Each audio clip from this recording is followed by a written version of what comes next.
Par exemple, on dit, certains ils disent aujourd'hui, ouais, mais celui-là, il enseigne le Coran, ou bien il enseigne le hadith, ou bien il a du ilm. Donc je vais m'asseoir avec lui pour profiter de son ilm, puis je vais pas prendre la bid'a qu'il enseigne. Hein? Donc ça c'est dangereux, et c'est ça que les ulama ont interdit, parce que parfois tu penses que tu es sûr de toi. Tu penses que tu vas pas être affecté, tu dis non, je vais juste aller écouter, puis je vais prendre le bien, puis je vais pas prendre le mal. Ça c'est une shubha, et souvent c'est des ruses comme ça que le shaitan utilise pour tromper les gens, et pour les faire tomber dans l'égarement par la suite. Parce que toi tu sais pas des fois comment faire pour distinguer entre qu'est-ce qui est vrai et faux, puisque ta science elle est limitée, ta compréhension elle est limitée, et tu peux t'imaginer parfois que tu es capable de connaître la distinction entre le vrai et le faux, mais il y en a parmi les gens de bid'a qui sont tellement habiles à mélanger les deux et à confondre les gens que tu risques d'accepter certaines de leurs idées sans même t'en apercevoir. Et c'est pour cette raison-là que même s'ils ont du ilm, ou même s'ils ont du ilm dans certains aspects de la religion, tu ne dois pas t'asseoir avec eux pour étudier. Hein? Tu ne dois pas t'asseoir avec eux pour étudier.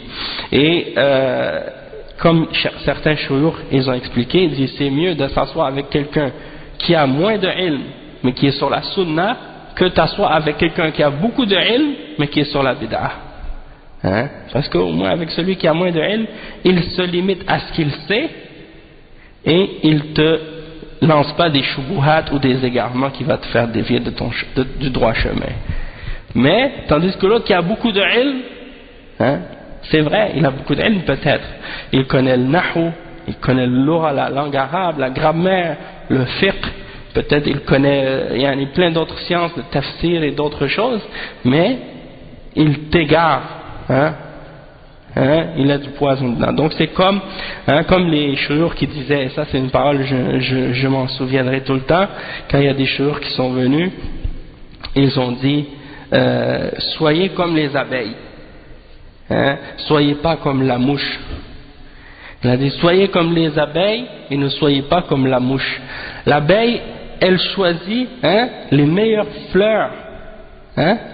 Non, à Toronto. Les abeilles, elles choisissent les plus belles fleurs et les meilleures fleurs. Elles butinent pas comme ça n'importe où. Elles vont sur les plus belles fleurs et les meilleures fleurs pour prendre le pollen. Et elles prennent le pollen, après elles vont, et qu'est-ce qu'elles te donnent en retour? Elles te donnent du miel.